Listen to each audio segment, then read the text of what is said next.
രാധ ഞാൻ രാധ കണ്ണനെ മറക്കാത്ത രാധ.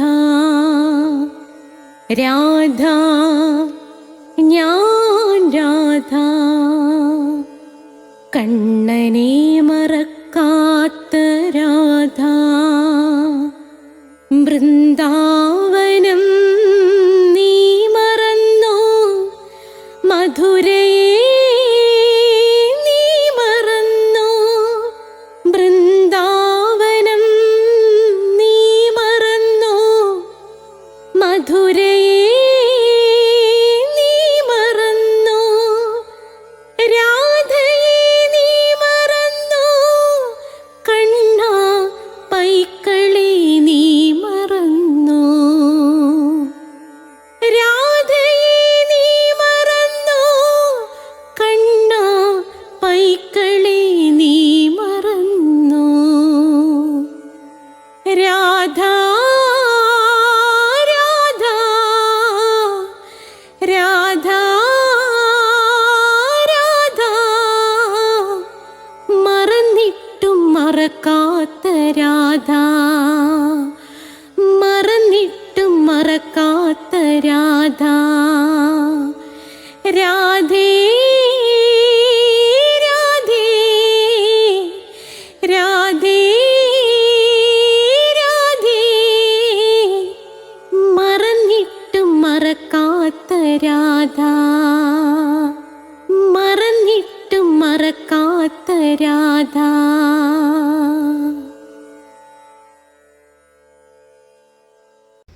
രാധേ രാധേ ഓ രാധേ രാധേ രാധേ രാധേ ഓ രാധേ രാധേ. രാധേ രാധേ എന്ന ചാനലിലേക്ക് എല്ലാ പ്രേക്ഷകർക്കും സ്വാഗതം. ഇന്ന് നമുക്ക് ശ്രീബുദ്ധൻ്റെ ധർമ്മപദത്തിൻ്റെ ക്ലാസ്സാണ്. ഇതിനു മുമ്പുള്ള എപ്പിസോഡുകൾ പ്ലേലിസ്റ്റ് എടുത്താൽ നിങ്ങൾക്ക് കൃത്യമായി കിട്ടുന്നതാണ്. നിങ്ങൾ സബ്സ്ക്രൈബ് ചെയ്തിട്ടുണ്ടെങ്കിൽ എല്ലാ തിങ്കളാഴ്ചയും 12 മണിക്ക് നാരായണീയത്തിൻ്റെ ക്ലാസ് നിങ്ങൾക്ക് കിട്ടും. എല്ലാ ചൊവ്വാഴ്ചയും കൃഷ്ണൻ്റെ കാമുകിയായ രാധാറാണിയുടെ ജീവിതകഥ ജനനം മുതൽ മരണം വരെ ഉള്ളത് ഞാൻ അവതരിപ്പിക്കുകയാണ്. യൂട്യൂബിൽ ഇത് ആദ്യത്തെ സംഭവമാണ്. വളരെ റിസർച്ച് നടത്തി സത്യസന്ധമായി അവതരിപ്പിക്കുകയാണ്. കേൾക്കുക. എല്ലാ വ്യാഴാഴ്ചയും അഷ്ടപതിയുടെ ക്ലാസ് ഉണ്ട്. നിങ്ങൾ നിശ്ചയമായും കേൾക്കുക. വീട്ടിൽ അഷ്ടപതി ചൊല്ലുന്നത് ശീലമാക്കുക. എല്ലാ വെള്ളിയാഴ്ചയും മോക്ഷം കിട്ടുന്നവർക്ക് വേണ്ടി ധർമ്മപദത്തിൻ്റെ ക്ലാസ്സാണ്, അത് കേൾക്കുക. അതുകൂടാതെ ഇംഗ്ലീഷ് സംസാരിക്കാൻ ആഗ്രഹിക്കുന്നവർക്ക് സ്പോക്കൺ ഇംഗ്ലീഷിൻ്റെ ക്ലാസ് ഉണ്ട്, അത് നിങ്ങൾ കേൾക്കുക. അതുകൂടാതെ നിങ്ങൾക്ക് ഇവിടെ ചേർന്ന് പഠിക്കണമെങ്കിൽ ഞാൻ കൊല്ലത്താണ്, എൻ്റെ അടുത്ത് വന്ന് ചേർന്ന് പഠിക്കാം. ദൂരെയുള്ളവർക്ക് താമസ സൗകര്യങ്ങളെല്ലാം ഉണ്ട്. അതേപോലെ തന്നെ നിങ്ങൾക്ക് ജ്യോതിഷപരമായ എന്ത് സംശയത്തിനും, അതായത് ഞാൻ ഇതിനകത്ത് ഓരോ മാസത്തിൽ ജനിച്ചവരുടെ ഫലം ഇട്ടിട്ടുണ്ട്, നക്ഷത്രത്തിൽ ജനിച്ചവരുടെ ഫലം ഇട്ടിട്ടുണ്ട്. അപ്പോൾ ജ്യോതിഷപരമായ സംശയത്തിന് എൻ്റെ ഫോൺ നമ്പർ ഡിസ്ക്രിപ്ഷൻ ബോക്സിലുണ്ട്. 9645333999. അതിലേക്ക് വിളിക്കുക. തികച്ചും സൗജന്യമായിരിക്കും. അതോടൊപ്പം തന്നെ നിങ്ങൾക്ക് അഷ്ടാവക്ര ഗീത കേൾക്കുക. പിന്നെ ഹിന്ദുക്കൾ അറിയേണ്ടവ എന്ന ഹെഡിങ്ങിൽ പ്ലേലിസ്റ്റിലുണ്ട്, അത് കേൾക്കുക. അതേ കണക്ക് തന്നെ നിങ്ങൾ പിന്നെ ടെമ്പിൾസ്, ക്ഷേത്രം സന്ദർശിക്കാൻ ആഗ്രഹിക്കുന്നവർക്ക് നിങ്ങൾ ഒരു ജീവിതത്തിൽ കണ്ടിരിക്കേണ്ട ക്ഷേത്രങ്ങൾ ഏതല്ല, അതിനെക്കുറിച്ചുള്ള എല്ലാ വിവരങ്ങളും കൊടുത്തിട്ടുണ്ട്. അവിടെ എത്തുന്നത് വരെ തിരുപ്പതി ഉണ്ട്, ഉടുപ്പിയുണ്ട്, പിന്നെ മൂകാംബികയുണ്ട്, പത്മനാഭസ്വാമി ക്ഷേത്രമുണ്ട്, എല്ലാം അത് അടുക്കിന് നമ്മൾ ഇട്ടുകൊണ്ടിരിക്കുകയാണ്. ക്ഷേത്രം സന്ദർശിക്കാൻ ആഗ്രഹിക്കുന്നവർ ടെമ്പിൾസ് എന്ന ഹെഡിങ് നിങ്ങൾ എടുത്താൽ മതി. അതേ കണക്ക് തന്നെ രാധികാ കവചമുണ്ട്. രാധികാ കവചം 2 എണ്ണമുണ്ട്. അത് രണ്ടും ചൊല്ലിയാലേ ഗുണം കിട്ടൂ. അത് രണ്ടും ഞാൻ ഇവിടെ പഠിപ്പിച്ചിട്ടുണ്ട്. അപ്പം നിങ്ങളൊരു കാര്യം ചെയ്യുക, രാധികാ കവചം നമ്മുടെ കൃഷ്ണപ്രിയ പാടിയിട്ടിട്ടുണ്ട്, നിങ്ങളത് കേൾക്കുക. അതോടൊപ്പം തന്നെ എൻ്റെ രാധികാ കവചത്തിൻ്റെ ക്ലാസ്സും ശ്രദ്ധിച്ച് ചിട്ടയായി ചൊല്ലുക. രാധാ സഹസ്രനാമം ഒരു പദം ജപിച്ചാൽ എന്ന വീഡിയോ ഉണ്ട്, കാണുക. അതേ കണക്ക് രാധയെ പൂജിച്ചാൽ എന്ന വീഡിയോ ഉണ്ട്, കാണുക. അപ്പോൾ നമുക്ക് പ്രാർത്ഥിച്ചിട്ട് തുടങ്ങാം. ഓം മഹാഗണപതേ നമഃ. ഓം ശ്രീ രാധാകൃഷ്ണായ നമഃ. ഓം മണിപത്മേഹും. ഓം നമോ നാരായണായ. ഓം രാധായൈ സ്വാഹ. രാധേ രാധേ ഓ രാധേ രാധേ.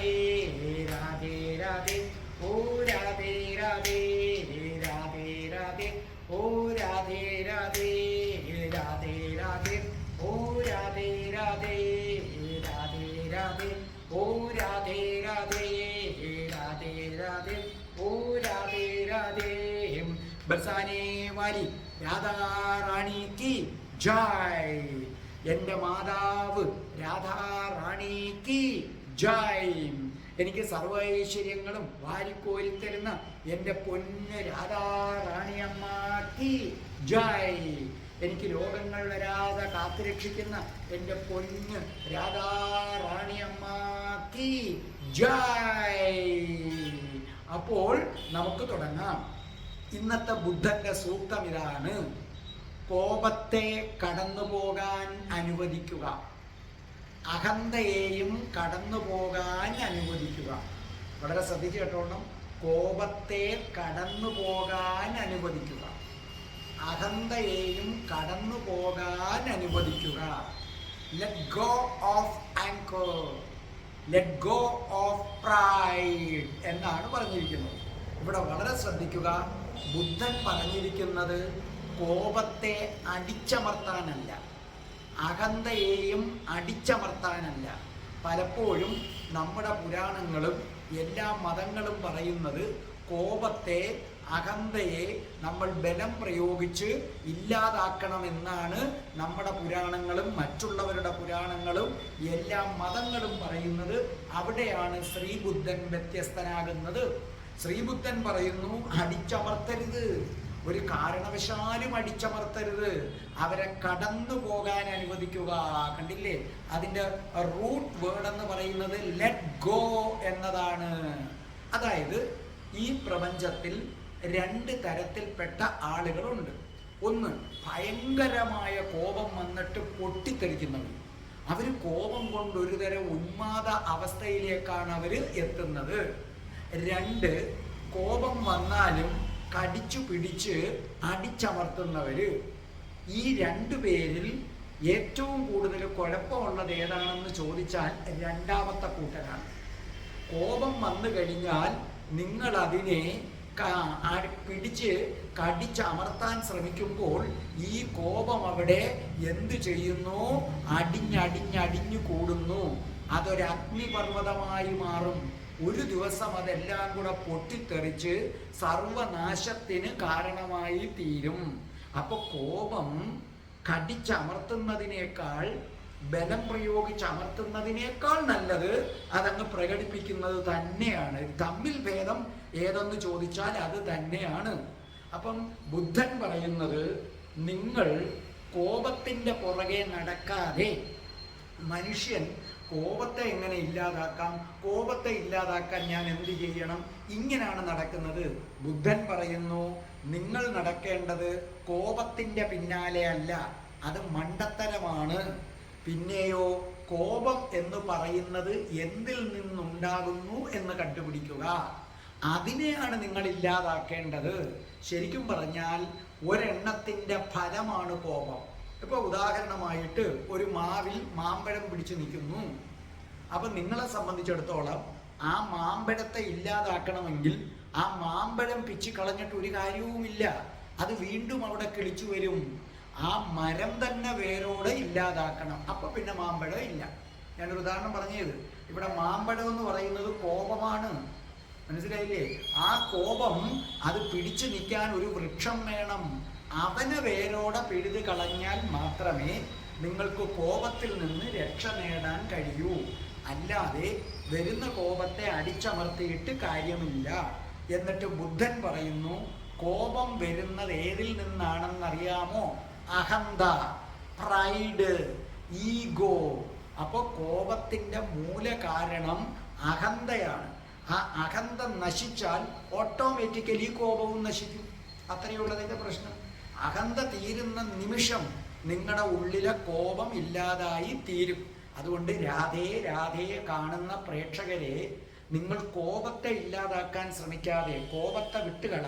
നിങ്ങൾ ആരെ ഇല്ലാതാക്കണം? അഹന്തയെ ഇല്ലാതാക്കാനാണ് നിങ്ങൾ ശ്രമിക്കുന്നത്. അഹന്തയെ ഇല്ലാതാക്കാനുള്ള വഴികളുണ്ട്, അത് ഞാൻ പറഞ്ഞു തരാം. അതാണ് ഞാൻ കോപത്തെ ഇല്ലാതാക്കാനുള്ള വഴികളെന്ന് പറഞ്ഞിരിക്കുന്നത്. അപ്പോൾ കോപം വരുന്നത് എവിടെ നിന്നാണ്? അഹന്ത. അഹന്ത എന്ന് പറഞ്ഞാൽ ഞാൻ എന്തോ ഉന്നതനാണ്, ഞാൻ എന്തോ വിശുദ്ധനാണ്, ഞാൻ എന്തോ മഹാനാണ്, ഞാൻ മറ്റുള്ളവരിൽ നിന്ന് വ്യത്യസ്തനാണ്, ഞാൻ മാനിക്കപ്പെടേണ്ടതാണ്, എൻ്റെ അഭിപ്രായം എപ്പോഴും 100% ശരിയാണ്, എനിക്കൊരിക്കലും തെറ്റുപറ്റത്തില്ല. ഇത്തരം ചിന്തകളെയാണ് അഹന്ത എന്ന് പറയുന്നത്. ഞാൻ ആരാ, മനസ്സിലായില്ലേ? എന്നോടാ കളി, എനിക്കൊരിക്കലും തെറ്റുപറ്റത്തില്ല, ഞാൻ എന്തു പറഞ്ഞാലും ശരിയാണ്, ഞാൻ എന്തു പറഞ്ഞാലും മറ്റുള്ളവരെ അംഗീകരിക്കണം. ഇതിൻ്റെ പ്രശ്നം, നിങ്ങളുടെ ഈ ചിന്തകളൊന്നും ലോകം അംഗീകരിക്കാൻ തയ്യാറാവില്ല. മനസ്സിലായില്ലേ? നിങ്ങളുടെ ഈ ചിന്തകൾ ലോകം അംഗീകരിക്കാൻ തയ്യാറാകില്ല. അതിൻ്റെ ഉദാഹരണമാണ് നമ്മുടെ സാംസ്കാരിക നായകന്മാർ. ഇപ്പം തന്നെ നമ്മൾ കണ്ടു, നിലമ്പൂർ ഒരു ഉപതെരഞ്ഞെടുപ്പ് കണ്ടു. അപ്പോൾ ഈ സാംസ്കാരിക നായകന്മാരുടെ അഹന്ത ഉണർന്നു. അവരവിടെ വന്നിട്ട് ഒരു സ്ഥാനാർത്ഥിക്ക് വേണ്ടി പ്രസംഗിക്കുകയാണ്. എന്താ കാരണം? സാംസ്കാരിക നായകന്മാരെന്ന് പറയുന്നവരുടെ ഉള്ളിൽ ഒരു തോന്നലുണ്ട്, ഞങ്ങൾ എന്തൊക്കെയോ കഥകളോ കവിതകളോ ഒക്കെ എഴുതുകയാണ്, അതുകൊണ്ട് ഞങ്ങൾ മറ്റുള്ളവരിൽ നിന്ന് വ്യത്യസ്തനാണ്, അപ്പം ഞങ്ങൾ പറഞ്ഞാൽ മറ്റുള്ളവർ കേൾക്കണം എന്ന് പറഞ്ഞാൽ അവർ വലിയവരും ബാക്കിയുള്ള ജനങ്ങൾ ചെറുതും. അപ്പോൾ വന്നിട്ട് പറയുകയാണ്, ഞങ്ങൾ സാംസ്കാരിക നായകരാണ്, ഞാൻ എഴുത്തുകാരനാണ്. കണ്ടില്ലേ? അവരുടെ അഹന്ത വർക്ക് ചെയ്യുകയാണ്. അവരറിയുന്നില്ല, അവരുടെ ഏറ്റവും കൂടുതൽ വിറ്റ് പോകുന്ന പുസ്തകം പോലും 1,00,000 കോപ്പി കൂടുതൽ അടിക്കുന്നില്ല. അതാദ്യം മനസ്സിലാക്കുക. ഇവിടെ എത്രയോ ജനങ്ങളുണ്ട്, പക്ഷെ അവരുടെ ഉള്ളിലെ അഹന്ത വളരുകയാണ്. ഞങ്ങൾ കഥകൾ എഴുതുന്നു, കവിതകൾ എഴുതുന്നു, അതുകൊണ്ട് ഞങ്ങൾ സംസ്കാരമുള്ളവർ, ഞങ്ങളുടെ പേര് സാംസ്കാരിക നായകർ, ഞങ്ങൾ വന്ന് പറയുന്നു ഇന്നാ വോട്ട് ചെയ്യണം. ജനത്തിന് പിടിക്കത്തില്ല. ഞാൻ നേരത്തെ പറഞ്ഞില്ലേ, നിങ്ങളുടെ അഹന്തയെ ലോകം അംഗീകരിക്കില്ല. സത്യത്തിൽ ആ മനുഷ്യൻ തോറ്റുപോയതിൻ്റെ ഒരു കാരണം ഈ സാംസ്കാരിക നായകന്മാർ എന്ന് പറയുന്നതാണ്. അതോടെ ജനത്തിന് കലികളവും. ഇവന്മാരാര് നമ്മളുടെ അടുത്തൊന്ന് പറയാൻ? കണ്ടില്ലേ? അവരുടെ അഹന്തയ്ക്ക് അടിയേറ്റു. അവരെ സംബന്ധിച്ചിടത്തോളം ഉള്ളിൻ്റെ ഉള്ളിൽ ഈ റിസൾട്ട് വരുമ്പോൾ അമർഷമുണ്ടായി. അപ്പം ഞാൻ പറഞ്ഞത് എന്താണെന്ന് നിങ്ങൾക്ക് മനസ്സിലായില്ലേ? നിങ്ങളുടെ ഉള്ളിലെ അഹന്തയെ ലോകം വകവെച്ച് തരില്ല എന്ന സത്യം നിങ്ങൾ ആദ്യം മനസ്സിലാക്കുക. അപ്പം അഹന്ത ഇല്ലാതാകണം, അതാണ് വേണ്ടത്. ഇപ്പം നല്ലതുപോലെ പിടികിട്ടിയില്ലേ? അപ്പോൾ നിങ്ങളെ സംബന്ധിച്ചിടത്തോളം ഒരു കാര്യം എപ്പോഴും മനസ്സിലാക്കുക, നിങ്ങളെന്ന് പറഞ്ഞാൽ ഈ ശരീരമാണെന്ന് ധരിക്കുന്നതുകൊണ്ടാണ്. അതാണ് മറ്റൊരു കാര്യം. നിങ്ങളെ സംബന്ധിച്ചിടത്തോളം നിങ്ങൾ മനസ്സിലാക്കേണ്ട ഒരു കാര്യമുണ്ട്. നിങ്ങളുടെ അഹന്ത ഇല്ലാതാകാൻ നിങ്ങൾ ആദ്യം ചിന്തിക്കേണ്ട ഒരു കാര്യം, നിങ്ങൾ ഈ ശരീരമല്ല, ഈ ശരീരമാണെന്ന ചിന്ത നിങ്ങളുടെ ഉള്ളിൽ അഹന്തയും അഹന്തയുടെ വിപരീതമായ കോംപ്ലക്സും ഉണ്ടാക്കും. ഈ ലോകത്താരും പൂർണ്ണരല്ല. ചില കാര്യങ്ങളിൽ നിങ്ങൾ ഉയർന്നതായിരിക്കും, ചില കാര്യങ്ങളിൽ നിങ്ങൾക്ക് കുറവ് കാണും. അഹന്ത ഉള്ളിൽ കിടക്കുമ്പോൾ ഈ കുറവുകൾ ചൂണ്ടിക്കാണിക്കുമ്പോൾ നമുക്ക് ദേഷ്യം വരുമെന്ന് ബുദ്ധൻ പറയുന്നു. ഞാൻ നിങ്ങൾക്കൊരു ഉദാഹരണം പറഞ്ഞു തരാം. നെപ്പോളിയനെ സംബന്ധിച്ചിടത്തോളം ലോകം കിടുകിട വിറപ്പിക്കുന്നവനാണ്. പക്ഷെ നെപ്പോളിയന് ഉയരം കുറവാണ്. 5 അടി 5 ഇഞ്ച് മാത്രമാണ് നെപ്പോളിയൻ്റെ ഉയരം. പക്ഷേ നെപ്പോളിയനേക്കാൾ ഉയരമുള്ളവരാണ് അദ്ദേഹത്തിൻ്റെ കാവൽക്കാരും ഭൃത്യന്മാരും. അപ്പം നെപ്പോളിയന് വേറെ ഒരുപാട് ഗുണമുണ്ട്, പക്ഷെ ഈ ഒരു കുറവുണ്ട്. അതുകൊണ്ട് ആരെങ്കിലും നെപ്പോളിയൻ്റെ അടുത്ത് ഉയരക്കൂടുതലുള്ളവർ വന്നാൽ പെട്ടെന്നൊരു കാരണം ഉണ്ടാക്കി നെപ്പോളിയൻ അവരെടുത്ത് ചൂടാകും. കാരണം എന്തുകൊണ്ട്? നമ്മുടെ ഉള്ളിലെ അഹന്ത അങ്ങോട്ട് ഉണരുന്നു. അഹന്തയോടൊപ്പം ഉണരുന്ന ഒരു കാര്യമാണ് കോംപ്ലക്സ്. അത് സുപ്പീരിയാരിറ്റി കോംപ്ലക്സ് ആകാം, ഇൻഫീരിയാരിറ്റി കോംപ്ലക്സ് ആകാം. അതവിടെ ഉണരുമ്പോൾ ചൂടാകും. മഹാനായ റഷ്യൻ നേതാവുണ്ടല്ലോ, ആ റഷ്യൻ നേതാവ് ലെനിന് വളരെ ചെറിയ കാലുകളാണ്, ഉടല് വളരെ വലുതാണ്. അപ്പോൾ ഉടലും കാലും തമ്മിൽ ഒരു ആനുപാതികമില്ല. അതുകൊണ്ട് തന്നെ അദ്ദേഹം വളരെ വലിയവനാണ്. പക്ഷെ അദ്ദേഹത്തിനൊരു കുറവുണ്ട്. ആ കാലുകളിലേക്ക് ആരെങ്കിലും നോക്കിയാൽ അദ്ദേഹത്തിന് കോപം വരും. കാരണം കാലുകളിലേക്ക് നോക്കുമ്പോൾ അദ്ദേഹത്തിന് അഹന്ത വരും. ഞാൻ ആരാണ്? ഞാൻ മഹാനായ ഒരാളാണ്, എന്നെ റെസ്പെക്റ്റ് ചെയ്യണം. എൻ്റെ ഒരു കുറവിലേക്ക് ഇവൻ ആര് നോക്കാനായിട്ട് നമ്മുടെ അഹന്ത ഉണരുന്നു. ഈ അഹന്തയാണ് നിങ്ങളിൽ എന്തുണ്ടാക്കുന്നത്? കോപം. അപ്പം നിങ്ങൾ ആലോചിക്കുക, നിങ്ങളുടെ ശരീരം ഒരിക്കലും പൂർണ്ണമാകില്ല. ശരീരമല്ല നിങ്ങളുടെ ബോഡിയുടെ കാര്യം നിങ്ങൾ ആലോചിക്കുക. നമ്മുടെ ഏറ്റവും പുറമേ കാണുന്നതാണ് ശരീരം. ശരീരത്തിൽ നിന്ന് ഒരുപാട് ഉള്ളിലാണ് മനസ്സ്. മനസ്സിൽ നിന്ന് ഒരുപാട് ഉള്ളിലാണ് ഹൃദയം. ഹൃദയത്തിൽ നിന്നും ഒരുപാട് ഉള്ളിലാണ് നിങ്ങൾ ആത്മാവെന്ന് വിളിക്കുന്ന സാധനം. ബുദ്ധൻ അതിനെ ബോധം എന്ന് വിളിക്കുന്നു. എന്ന് പറഞ്ഞാൽ ഒരു സമുദ്രത്തിൻ്റെ ഏറ്റവും അടിത്തട്ടിലാണ് ഏത് കിടക്കുന്നത്? ബോധം കിടക്കുന്നത്. അപ്പോൾ ഈ ദേഹമല്ല നിങ്ങളെന്ന് പറഞ്ഞാൽ ഈ ശരീരത്തിനും അടിയിൽ മനസ്സ്, മനസ്സിൻ്റെ അടിയിൽ ഹൃദയം, ഹൃദയത്തിൻ്റെ അടിയിൽ ഇരിക്കുന്ന ആളാണ് യഥാർത്ഥ നിങ്ങൾ. ഞാൻ ഇതിനു മുമ്പുള്ള ഇന്നലത്തെ വീഡിയോയിൽ പറഞ്ഞതാണ്, വിഭാസനയെ പറഞ്ഞതാണ്, 48 മിനിറ്റ് നിങ്ങളുടെ ശ്വാസഗതി ശ്രദ്ധിച്ചുകൊണ്ടിരുന്നാൽ, മറ്റൊന്നും ചിന്തിക്കാതിരുന്നാൽ നിങ്ങളുടെ മുന്നിൽ ആദ്യം തെളിഞ്ഞു വരുന്ന ചിത്രം ഇതാണ്. ഇങ്ങനെ വേറിട്ട് വരും. മനസ്സിലായി? നിങ്ങൾ നല്ല വ്യക്തമായി കാണും. ശരീരം വേറെ നിൽക്കുന്നത് കാണാം, മനസ്സിലെ ചിന്തകൾ കുമിഞ്ഞുകൂടി ഒരു കറുത്ത കളറിൽ വേറെ നിൽക്കുന്നത് കാണാം, അതിൻ്റെ അടിയിലായിട്ട് ഹൃദയം കാണാം, അവിടുന്നായിട്ട് ബോധം ഒരു തിരി പോലെ ഇങ്ങനെ ജ്വലിക്കുന്നത്. 48 മിനിറ്റ് നിങ്ങൾ ഒന്നും ചിന്തിക്കാതിരുന്നാൽ നിങ്ങൾക്ക് ഞാൻ ഈ പറയുന്നത് കാണാൻ സാധിക്കും. അപ്പം നിങ്ങളുടെ ഓരോ ഭാഗവും വേറിട്ട് കാണാൻ സാധിക്കും. അപ്പം നിങ്ങൾക്ക് മനസ്സിലാകും ഈ ശരീരമല്ല നിങ്ങൾ. അപ്പം നിങ്ങൾക്ക് ശരീരത്തിൽ ഒരു കുറവുണ്ടെങ്കിൽ അതിൻ്റെ പേരിൽ നിങ്ങൾ കോപിക്കേണ്ട ആവശ്യമില്ല. ശ്രദ്ധിക്കുക, കോപം കളയാൻ വേണ്ടി നിങ്ങൾ ചെയ്യേണ്ട കാര്യം ഒന്ന്, നിങ്ങളുടെ ഉള്ളിലേക്ക് തന്നെ നോക്കുക. കോപം കളയാൻ നിങ്ങൾ നിങ്ങളുടെ ഉള്ളിലേക്ക് നോക്കുക. നിങ്ങളുടെ ഉള്ളിലേക്ക് നോക്കിയാൽ ഞെട്ടിപ്പോകും നിങ്ങൾ. സത്യം പറഞ്ഞാൽ നിങ്ങൾക്ക് ഭ്രാന്താണെന്ന് നിങ്ങൾക്ക് അന്നേരം മനസ്സിലാകും. ഇത് ഞാൻ പറയാണ്, നിങ്ങൾ ഓരോരുത്തർക്കും ഭ്രാന്താണെന്ന് നിങ്ങൾക്ക് യഥാർത്ഥത്തിൽ മനസ്സിലാകണമെന്നുണ്ടെങ്കിൽ നിങ്ങൾ വിചാരിക്കുന്നത് നിങ്ങളിപ്പോൾ സ്ഥിരബുദ്ധിയുള്ളവരാണെന്നാണ്. ഞാൻ പറയുന്ന ഒരു കൊച്ചു കാര്യം നിങ്ങൾക്ക് ചെയ്യാമോ? ഒരു കൊച്ചു കാര്യം, അതായത് ഒന്നും ചെയ്യണ്ട. രാവിലെ നിങ്ങൾ എഴുന്നേൽക്കുന്നു, കുളിക്കാൻ പോകുന്നു. അപ്പം നിങ്ങളുടെ മനസ്സിൽ കുളിച്ച് തീരുന്നതിനകത്ത് കുറേ ചിന്തകൾ വരുന്നു. കുളിച്ചിട്ട് വന്നിട്ട് ഒരു പേപ്പർ എടുത്തിട്ട് നിങ്ങൾ എന്തൊക്കെ ചിന്തിച്ചു എന്ന് എഴുതി വെക്കുക. നിങ്ങൾ പാചകം ചെയ്യുമ്പോൾ എന്തൊക്കെയോ ചിന്തിക്കുന്നു. അപ്പം നിങ്ങൾ ആ ചിന്തകളൊക്കെ ഒരു പേപ്പറിൽ ഉടനെ സത്യസന്ധമായി എഴുതി വെക്കുക. സ്റ്റെപ്പ് ഇറങ്ങുമ്പോൾ നിങ്ങളുടെ മനസ്സിൽ എന്തൊക്കെയോ ചിന്തകൾ വരുന്നു. ആ ചിന്തകൾ എന്തൊക്കെയെന്ന് എഴുതി വെക്കുക. വൈകുന്നേരം ഒന്ന് നോക്കേ, നിങ്ങൾ അത്ഭുതപ്പെട്ടു പോകും. ഒരു കഴമ്പുമില്ലാത്ത, ഒരു ബന്ധവുമില്ലാത്ത ഇത്തരം കാര്യങ്ങൾ നിറഞ്ഞ് നിങ്ങളുടെ ഉള്ളിൽ കിടക്കുകയാണ്. ഈ വൃത്തികേടും പേറിക്കൊണ്ടാണ് നിങ്ങൾ ജീവിക്കുന്നത്. അപ്പം നിങ്ങളുടെ ജീവിതം മൊത്തം ഏതിനകത്താണ്? ഒരു കഴമ്പുമില്ലാത്ത ഈ വിചാരങ്ങളിലാണ്. സത്യം പറഞ്ഞാൽ ഒരു കഴമ്പുമില്ലാതെ ഇങ്ങനെ ചിന്തിക്കുന്നവരുടെ പേരാണ് ഭ്രാന്ത്. ഇത് സത്യം പറഞ്ഞാൽ നമ്മൾ ഭ്രാന്തന്മാരെക്കാൾ കഷ്ടമാണ്. ഭ്രാന്തന്മാരും ഇങ്ങനെ ചിന്തിക്കത്തില്ല. അപ്പോൾ ശരിക്കും പറഞ്ഞാൽ നിങ്ങൾ നിങ്ങളുടെ ഉള്ളിലേക്കൊന്ന് നോക്കിയാൽ എന്ന് പറഞ്ഞാൽ അതിൻ്റെ അർത്ഥം ഓരോ വട്ടവും നിങ്ങൾ എന്തെങ്കിലും ചിന്തിച്ചാൽ ഉടൻ എഴുതി വെക്കുക. ഇത് നല്ലൊരു പരിപാടിയാണ്. ചിന്തകളെ ഇല്ലാതാക്കാനും ഇത് സഹായിക്കും. നിങ്ങൾ മനസ്സിൽ എന്തൊക്കെ വരുന്നു അത് എഴുതി വെക്കുക. വൈകുന്നേരം ഒന്ന് നോക്കേ, നിങ്ങൾ വിചാരിക്കും ദൈവമേ ഇത്രയും വേണ്ടാത്ത കാര്യങ്ങളാണ് ഇന്ന് ഞാൻ ചിന്തിച്ചു കൂട്ടിയത്. അപ്പം നിങ്ങൾക്ക് മനസ്സിലാകും എനിക്കെന്ത് വട്ടാ.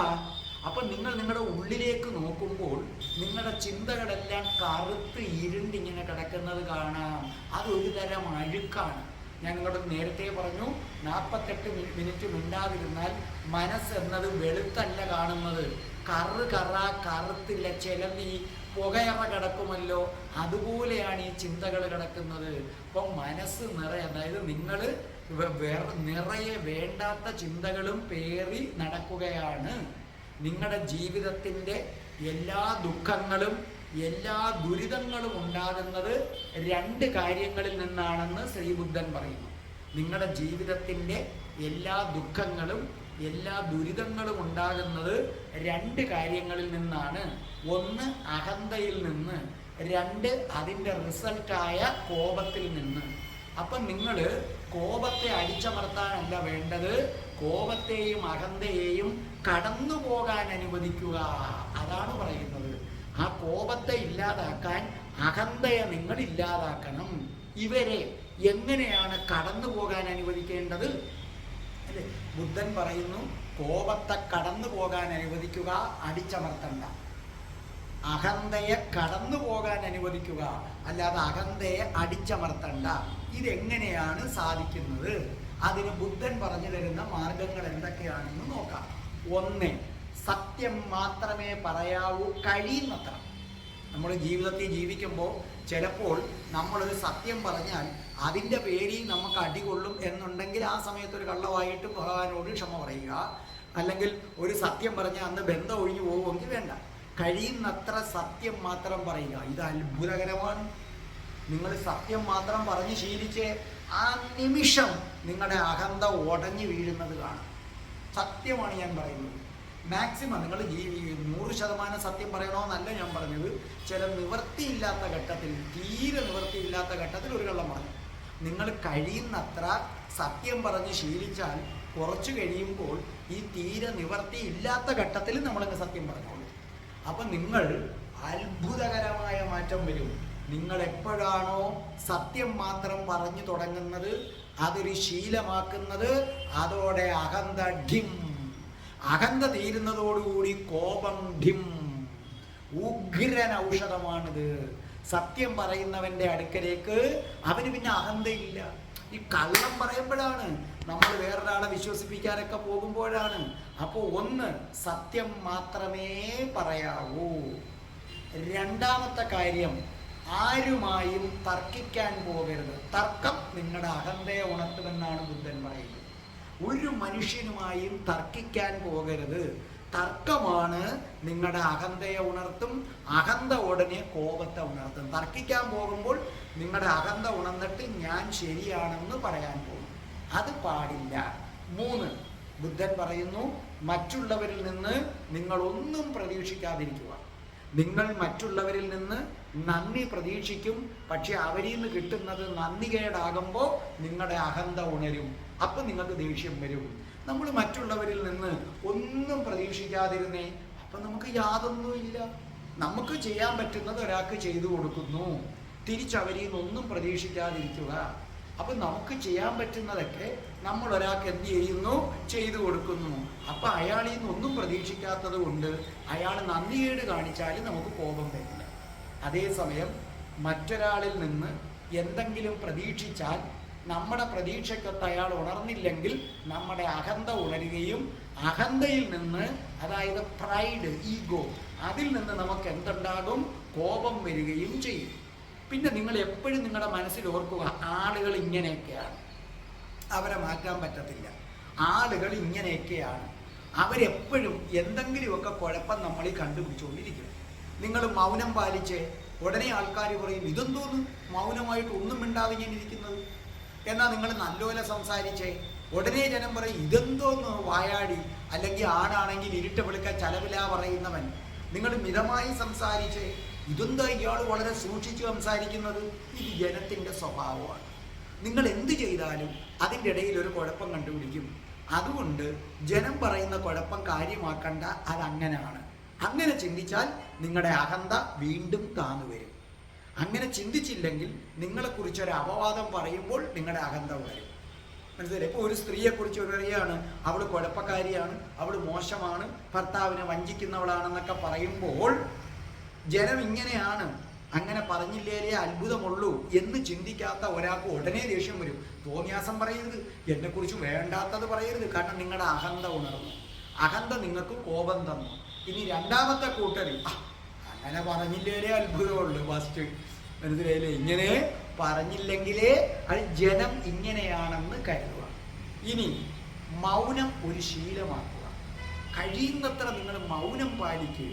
മൗനം ശരിക്കും പറഞ്ഞാൽ അമിത സംസാരമാണ് നിങ്ങളുടെ അഹന്തയെ ഉണർത്തുന്നത്. സംസാരിക്കുമ്പോൾ അഹന്ത ഉണരാനുള്ള അവസരം കൂടും.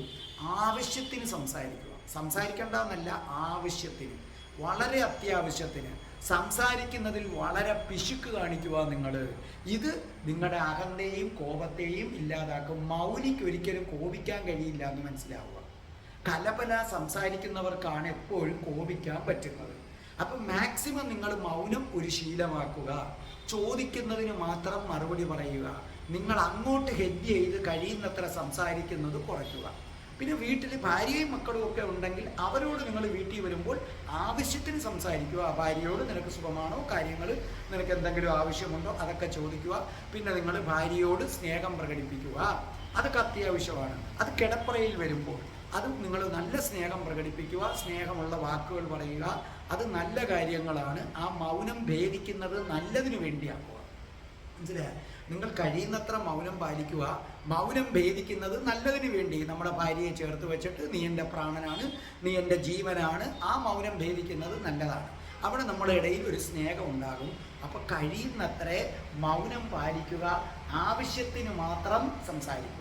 ഇനി മറ്റൊരു കാര്യം ഞാൻ പറഞ്ഞു തരാം. കോപം നിയന്ത്രിക്കാൻ നിങ്ങൾക്ക് ഇതൊക്കെ ചെയ്താലും അറിയാതെ കോപം വരുമ്പോൾ ഉടനെ നിങ്ങൾ രാധേ രാധേ എന്നൊന്ന് പറഞ്ഞു നോക്കേ, ധിമ്മെന്ന് തരുന്നതാണ്.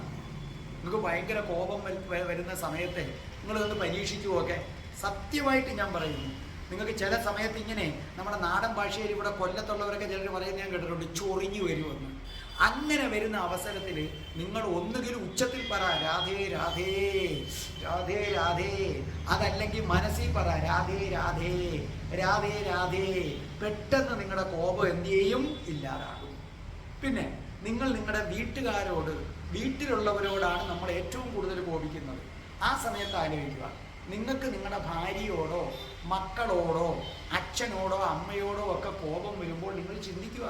നിങ്ങൾക്ക് നിങ്ങളുടെ ഭാര്യയോട് കോപം വരുമ്പോൾ നിങ്ങൾ ചിന്തിക്കുക, നിങ്ങൾ മരിച്ചു കിടക്കുന്നത്. നിങ്ങളങ്ങനെ മരിച്ചു കിടക്കുമ്പോൾ ഭാര്യ അലമുറയിട്ട് കരയുന്നത്, എൻ്റെ ചേട്ടൻ പോയേ, എൻ്റെ ചേട്ടൻ പോയേ. ആ രംഗം ഒന്ന് ആലോചിച്ചേ, ഉടനെ കോപം ഇല്ലാതാകും. ഭാര്യയെ നമ്മളൊന്ന് ചേർത്ത് പിടിക്കും. മക്കളെടുത്ത് ദേഷ്യം വരുമ്പോൾ നിങ്ങൾ മരിച്ചു കിടക്കുന്നതൊന്ന് ചിന്തിച്ചു നോക്കേ. നിങ്ങളിങ്ങനെ മരിച്ചു കിടക്കുന്നു, മക്കളടുത്ത് വന്ന് എൻ്റെ അച്ഛൻ പോയേ, എൻ്റെ അച്ഛാ, എൻ്റെ പൊന്നച്ഛാ, അല്ലെങ്കിൽ അമ്മയെങ്കിൽ എൻ്റെ അമ്മേ, എൻ്റെ പൊന്നമ്മേ എന്ന് കരയുന്നതൊന്ന് ചിന്തിച്ചു നോക്കേ. മക്കളടുത്തുള്ള ദേഷ്യം അന്നേരം.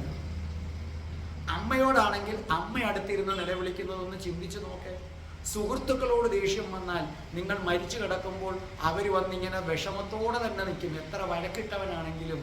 അത് കഴിഞ്ഞ് നിങ്ങളുടെ ജഡത്തിൻ്റെ കൂടെ അവർ സിമിത്തേരി വരെ വരുന്നത് കൂടെ ഒന്ന് ആലോചിച്ച് നോക്കേ. നിങ്ങളുടെ ശവം ദഹിപ്പിക്കുന്നത് വരെ അവിടെ നിൽക്കുന്നതെന്ന് ആലോചിച്ച് നോക്കേ. കോപം പമ്പ കിടക്കും. നിങ്ങളുടെ അഹന്ത എന്ന് പറയുന്ന സാധനം എന്ത് ചെയ്യും? പമ്പ കിടക്കുന്നത് നിങ്ങൾക്ക് കാണാം. അപ്പം നിങ്ങൾ വിചാരിക്കുക, എത്രയോ ജന്മങ്ങളായി എത്രയോ പേരോട് ഞാൻ ഇങ്ങനെ കോപിക്കുന്നു, ഇനിയെങ്കിലും ഇതിനൊരു ഫുൾ സ്റ്റോപ്പ് വേണ്ടേ? എത്രയോ ജന്മമായി എത്രയോ പേരോട് ഞാൻ കോപിക്കുന്നു, ഇനിയെങ്കിലും ഒരു ഫുൾ സ്റ്റോപ്പ് വേണ്ടേ? വേണം. അപ്പോൾ അഹന്ത ഇല്ലാതാകണം.